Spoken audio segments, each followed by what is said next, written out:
জানি বাংলাদেশে মানুষ, সেটা হলো আল্লাহুম্মা লাকা সুমতু আলা রিজকিকা আফতারতু।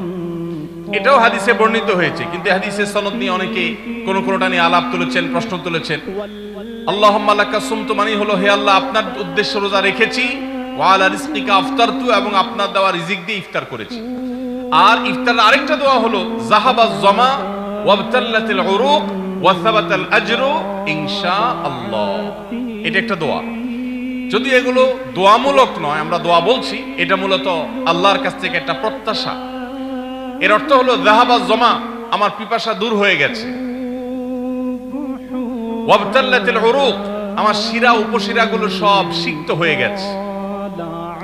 ওয়া সাবাতাল আজরু ইনশাআল্লাহ, এবং আল্লাহ চাহেন তো এই রোজার বিনিময় আমার সাব্যস্ত হয়ে গেছে, আল্লাহর কাছে এটা স্থির হয়ে গেছে। এটা হলো ইফতারের দোয়া। ইফতারের দোয়াটা কি ইফতারের আগে করব না পরে করব? ইফতারের দোয়াটা যারা ইফতারের আগে করার পক্ষে তারা হাত তোলেন। অল্প সংখ্যক মানুষ। আর বাকিরা সবাই কি পরের পক্ষে না মাঝখানের পক্ষেও আছেন লোক? সব পরের। মাশাআল্লাহ, সব সূক্ষ্ম সূক্ষ্ম মাসআলা দেখি গাবতলী মানুষ জানে, মাশাআল্লাহ, অনেক অগ্রসর দেখা যায়। আল্লাহ আমাদের সবাইকে দ্বীনের জন্য কবুল এবং মঞ্জুর করুন, মাশাআল্লাহ।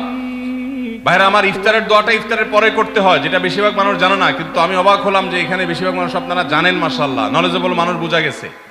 ইফতারের দোয়ার অর্থের দিকে তাকালেই তো বোঝা যায় এটা আগে না পরে। দোয়ার অর্থের মধ্যে তাকালে আমরা দেখতে পাচ্ছি যে আল্লাহ শিরা উপশিরা সিক্ত হয়ে গেছে, পিপাসা দূর হয়ে গেছে, এগুলো তো ইফতারের পরেই হয়। অবশ্য আমি অর্থ আগে বলে দিয়েছি, সেটা দেখে হয়তো আপনারা অনেকে বুঝে ফেলছেন, মাশাআল্লাহ। তো যাই হোক, ইফতারের শুরুতে বিসমিল্লাহ বলে ইফতার করব, আর শেষে এই দোয়া পড়বো। আল্লাহ আমাদেরকে আমলের তৌফিক দান করুন। আমরা